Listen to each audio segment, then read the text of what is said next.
375 स्टेनाडाइन pump 21 model दोस्तों, मगर अज 7 फाड़े गोबा तेज़र हाल जिन्हें साढ़े इलाके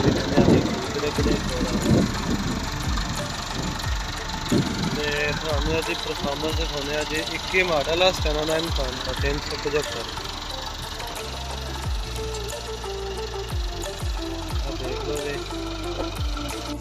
देख लो जी बगैर ड्राइवर तो चौथे लो दे विच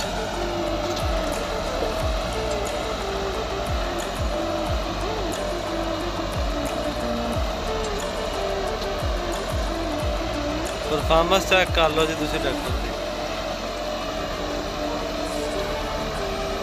स्टेनाडाइन पंप विच है जी।